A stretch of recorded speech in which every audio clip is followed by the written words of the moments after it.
What's up, guys? I think this is going to be episode 11, and we'll talk about the economy, and I'm going to talk about Neo and the whole transgender thing, and let's see if anything else pops up while we're on this pod.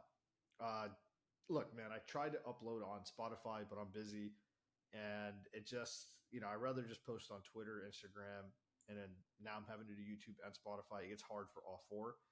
It's just me running the show. I don't have a producer or anything, so bear with me. I'm really trying to grow the Twitter following, so that's why I'm for sure posting there. Um, I don't know, man. What I want to talk about is the trans thing, like right off the rip, because I deleted my post with the Neo thing. I mean, it was catching traction, but I was just like, man, it's not worth it to get flagged or a strike against my account. And I can't even explain exactly what I'm trying to say. Like, oh, this is just hate. We're quick to judge without even looking.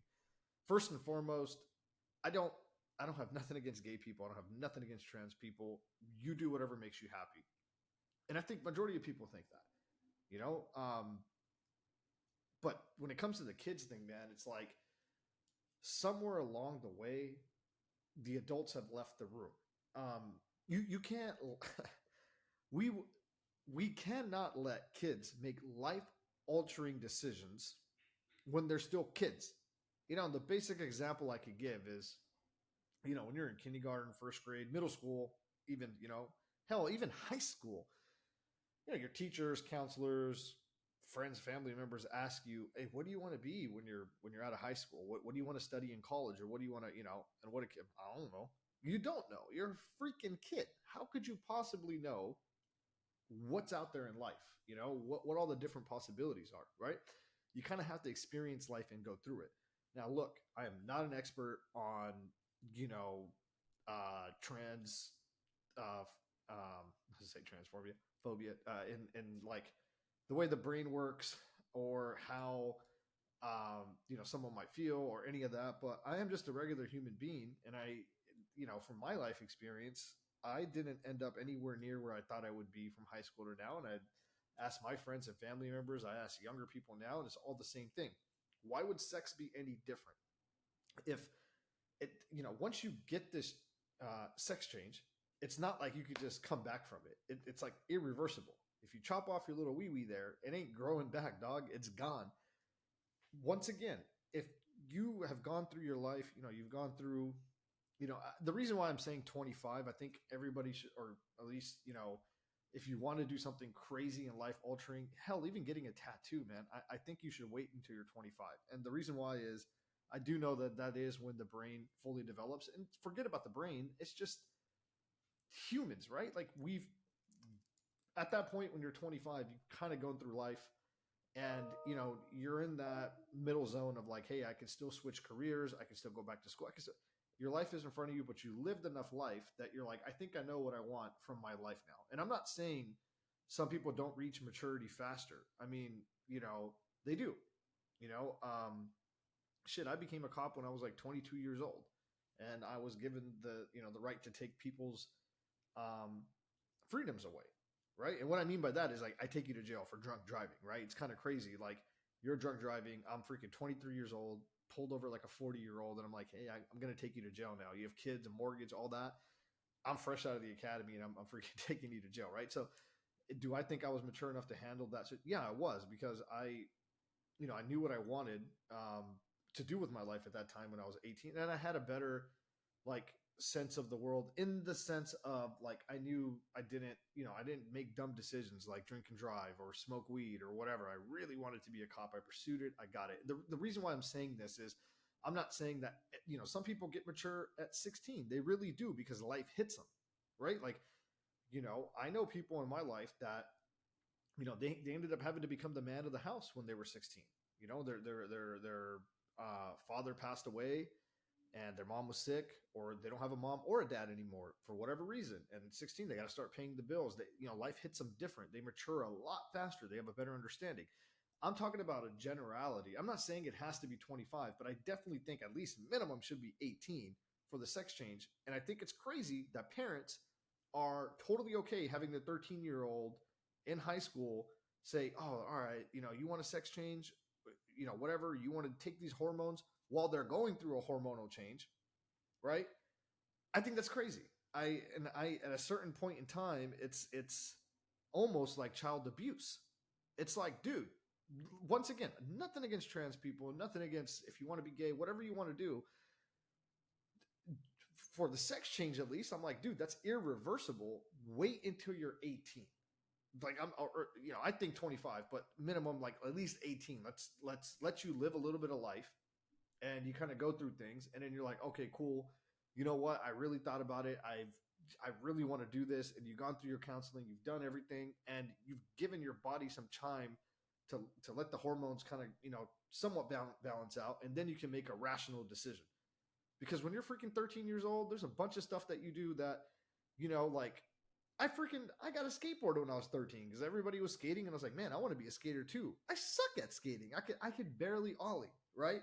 So for someone to say that they know for the rest of their life that they want to get a sex change and that they're going to be happy, I'm sorry, I'm having a hard time. I'm sure there's some people that do and they love it and they go through whatever, but I think for the vast majority of people, waiting would be the greatest thing for them. And you're already seeing it happen with people that are like detransitioning or like realizing like, hey, wait a minute, yeah, I didn't want to become a girl, I was just gay. And it was just like, oh, okay, whatever that thing is. But my whole point is like, why are we forcing this on our kids? Why are we teaching this and pushing this on our kids?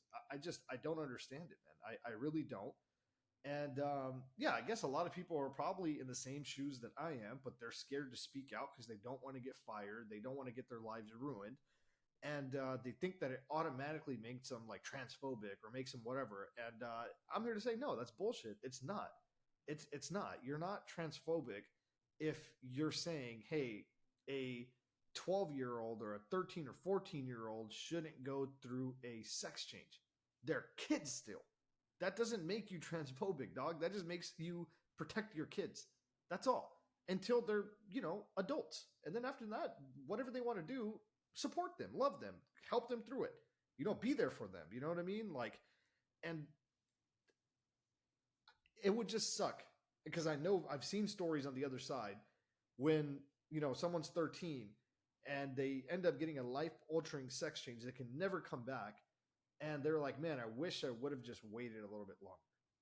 That's all, man. And I don't think I'm shocked that this is a controversial take. I'm really shocked. I figured everybody would be like, yeah, you know what? It makes sense. Let's just let the kids wait until they're 18. I'm not saying don't do it or don't, whatever you want to do, you want to do, bro. I'm not God. I don't judge, whatever. But you're a kid. And like I said, you don't even know what you want to be in life or what you want to pursue for studies or anything. So how could you decide at that age that, yep, I'm ready to get a sex? That's a life altering change. That's not like a piercing that's going to close or a tattoo that can be removed. It's like I said, to me, it's crazy. And the fact that Neo, he spoke out about it. Good for him. Good for him for having the balls to say what I think a lot of people are thinking. I mean, I'll be honest. I removed the post because I just don't want the heat, dude. It's just like not worth it, And I'm going back and forth in my head about this because it's like, is that the hill I want to die on? And eventually, yeah, probably, yeah, because I'm expected to be a father soon, and I don't want that to be pushed on my kids. I don't want sex in general. Like, I had a conversation, with my wife about it. And we were like, yeah, I think like when you're like a freshman, that's when, I'm totally fine with sex education and all that because, we were all there. We were all high school, we kissed and dated and whatever. Right. And I think it's important to realize like, hey, you probably shouldn't have multiple sex partners because you can end up with, some crazy ass diseases and you should use protection. And maybe that's when they do mention like, yeah, it's, if you don't like, or if you like same sex, that's cool too. That's, that's whatever. And, and there's a time and a place. Like, I don't think that time and a place is elementary school and kindergarten. You're just confusing the hell out of kids. It's like, let them just be kids, man. All they care about is like running around and, playing tag and, whatever the hell we did when we were kids. I wasn't thinking about any of that. And not until you get to high school that you're like, oh, okay, cool. And then, then you get to college and then, do your thing or you get into the real world and, whatever. Right. And so my only thing is just like, it's all good. Everything is going to happen, in time. And there's a time and a place. There's a time to just be a kid and not have these worries and not have these pressures. Like, why are we like forcing ideology on them? And I feel the same way about, you know, pushing religion on kids too. It's not like I'm just one way. I'm saying like I fully plan on taking my kids to our gurdwara, our temple, and I'm going to teach them about our faith, but I don't want to push it on them. It's like like let it go through. I would be pretty pissed if we showed up to a public school and they were like, Jesus is the only way, or Buddhism is the only way, or Muslims. It's like, just keep all that crap out. Like, school should just be like, hey, 1+1 is 2, And it kind of freaks me out because my wife was helping her cousin with some homework the other like a month or two ago, like before summer or whatever, and it was like showing some stupid stuff. Like, one person has injustice and another person has injustice. So how many people have injustice? Two people have injustice. It's like, what the hell does that have to do with basic math? Like, and it's just, those are the things that are worrying me about becoming a parent, because it's like, we all are really busy. We have a lot of shit going on, and how are you supposed to stay on top of all this? That's where the fabric of trust in society is formed, and you don't want to start tearing that fabric, because it's once you start pulling on it, man, that's how a whole society like deteriorates, right? Like, yeah, man, there's a lot to unpack there, but once again, I mean, you can let me know, comment or DM me if you think I'm way out of line, but I think majority of people probably agree with what I'm saying, yeah, man, it's just, yeah, it's wild. Anyways, that being said, I wanted to kind of talk about this Hunter Biden thing just for a little bit, which is crazy. Literally, the House committee has,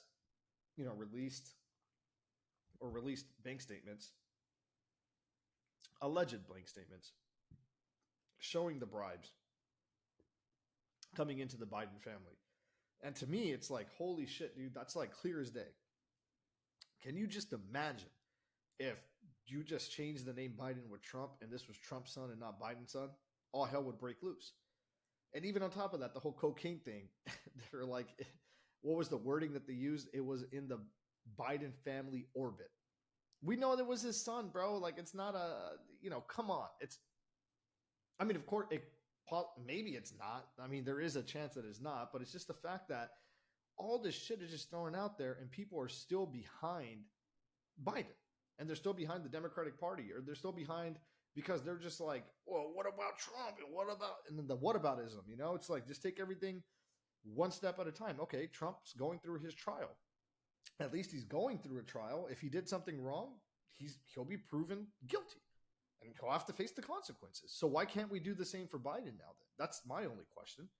If you really are going to play it by the book, and you're saying Trump did some shit that was wrong, and now you're taking him to court, you're doing all that, great. Okay, fine. I get it. It's the law. You want to use the law. If we think Biden has done something that's sketchy or whatever, how come he is not facing the same type of consequences? Or, okay, I get it. He's standing president, but his son's not. So where are the real pressure, the real indictments being brought towards him and all of these accusations? That's all I'm saying, bro. It's yeah. And I don't want this country to turn into a country where you go after your political enemies. And that's the main reason why I said they should not have gone after Trump. It's not that I think it's legal or whatever. It's just like, it's a banana republic shit. That's exactly what it is. That's exactly what they do in like third world countries, is once the other side seizes power or gets power, they immediately go after their enemies, their political enemies or adversaries, and they try to squish them that way. And I always thought America would be better than that. And apparently I'm wrong. And I hope, like, yeah, see, now this is like where it's like, well, should they go after Biden? Should they let it go? I don't know, man. I think at this point in time, it's like the can of worms is open, Pandora's box open. You bit the apple, whatever the hell you want to phrase, whatever you want to say. I just think that's what this country is turning into now. And this could be good and this could be bad. It could be good because maybe we do actually persecute people that are abusing power. Or it could be bad, where we just lock up people that disagree with people that are in power, and the people that are in power maintain power forever. And that's sort of like a dictatorship, right? So I think we'll have to see how this plays out. But I can tell you, we're going to be in for a very interesting 18 months starting, a week ago as the Republican primaries, start to heat up and that comes on. And especially in 24, once the presidential election, cycle really kicks forth, I think you're going to see a lot of dirt and dirt in the sense of like not on each other, but just I think you're going to see a lot more nastiness before he gets cleaned. And I don't think it's just Trump. I don't. And and I think people forget like how divisive Obama was. And it's like that shit just goes under the radar. He played identity politics. He's the one that started the divisiveness. And to fight back, Trump played identity politics to fight back. And that was just what it is. And anyone that doesn't want to admit that Obama Obama never played identity politics, really? So he deliberately went against every single cop in every single situation. And almost all of those situations, the cops were doing their job. And it worked for him because he was able to divide and conquer. It's not going to probably work for every Democrat going forward. It didn't work for Hillary Clinton. Only reason Biden won is not that the election was rigged or whatever. They had a better game plan. They harvested ballots where they got people to vote that probably never would have voted because of COVID. And they used that loophole. And I think this time around it's going to be totally different. And also, there was no Bernie Sanders dividing a wedge in the party when Biden ran. There was during Hillary. This time there's RFK. I'm sticking by that. I think if RFK actually gets some real momentum, that could divide the Democratic Party. And, I've spoken about this at length in the other podcast, but we'll see. It's going to be very interesting times. And, I want to talk a little bit about the economy, mainly China. And the buildup of supplies that we have here. So China is actually finally going through the real pain of finding out that their real estate market was a hoax. And there's not that much liquidity as they thought in the Chinese market to bear the Ponzi.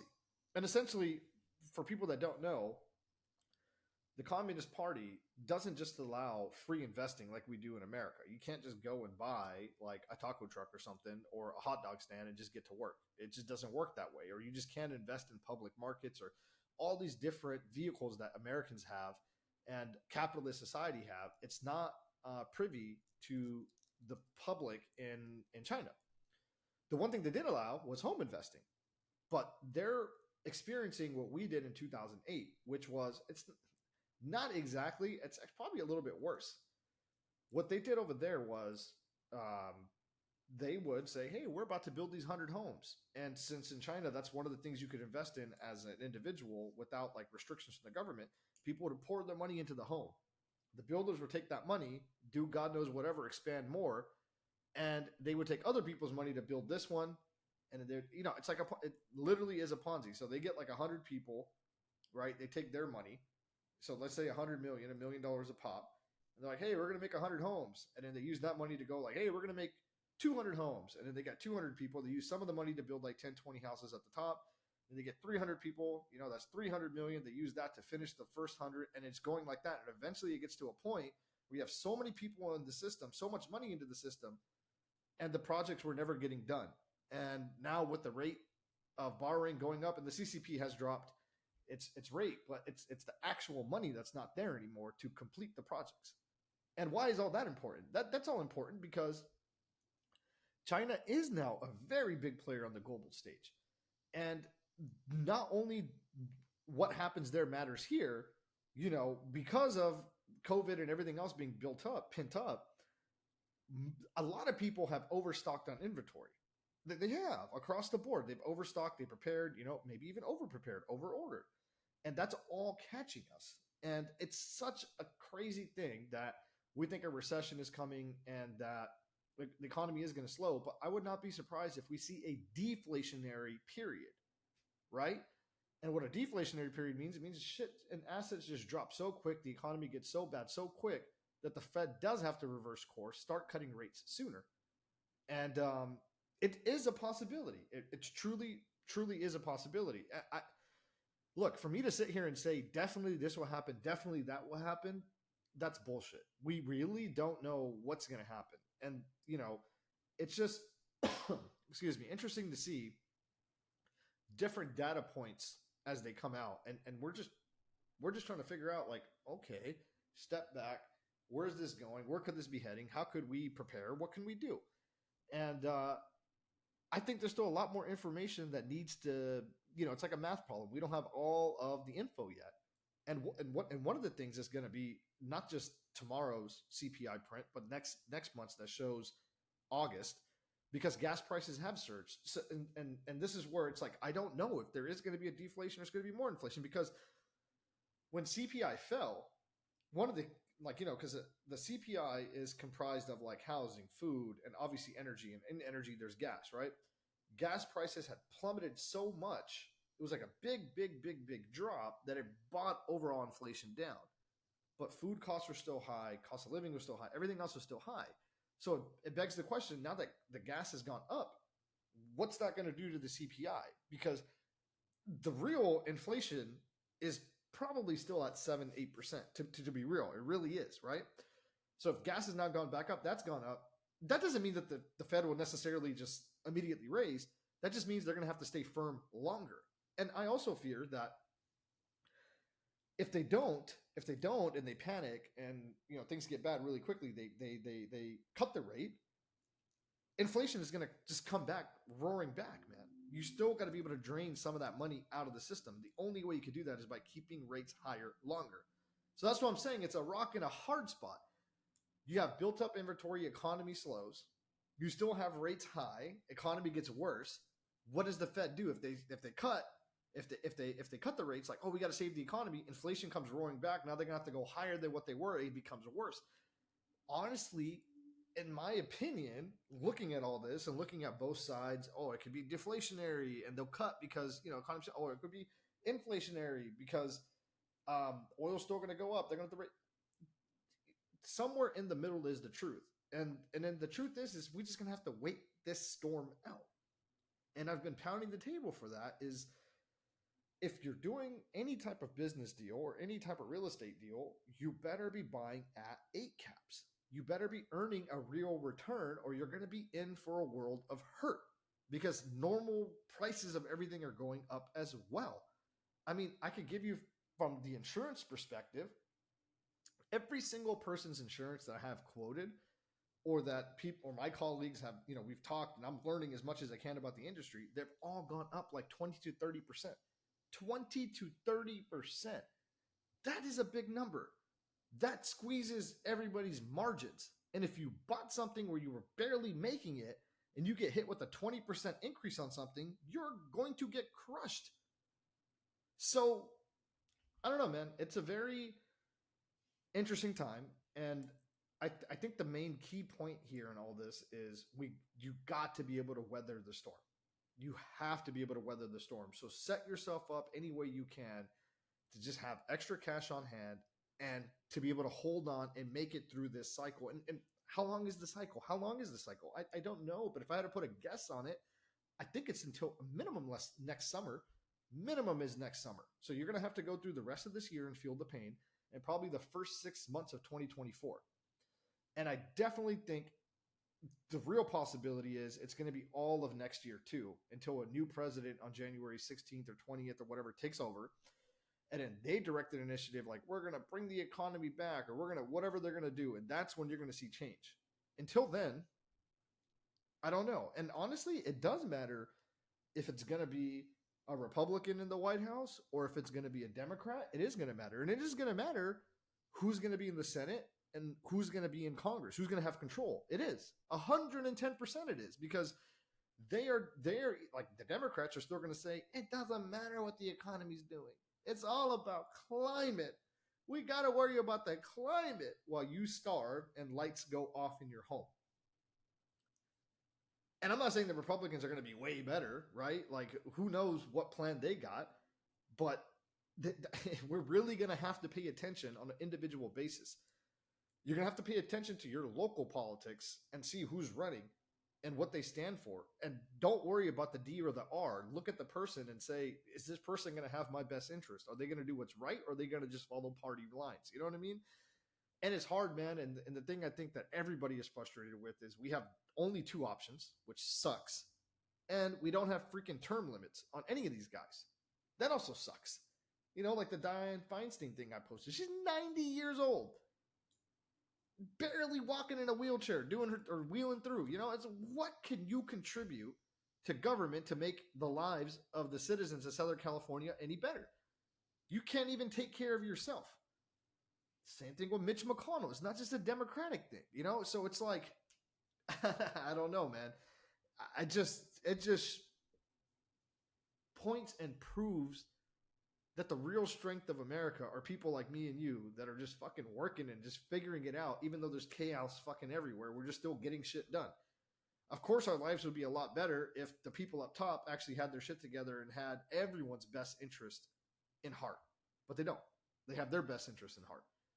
And I'm hoping over time that will change. I'm hoping over time, me putting my voice out there, you guys talking to your friends and family, and sharing this stuff on social media, that it truly does over time cause change. And that's all we could hope for, man. I mean, what the hell I got a whole goddamn family to raise and a whole a couple businesses to run. I don't have time to go and change the world. It's just not, you know what I mean? We do what we can do. We pay attention to our local city council. We try to pay attention to our local, people who are voting for it, and you're just doing the best you freaking can, man. That's it. Anyways, sorry if this wasn't that informative. It was more of like a rant. I talked a little bit about the economy, but hey, if you learned something great, or if you enjoyed it, I really appreciate you listening. If you could share this with a friend, it would mean a lot. It'll help me grow. And follow me on Twitter if you can. I really would appreciate it. It's just Joe Hall _capital. And see you guys on the next one, man. Thank you again for listening.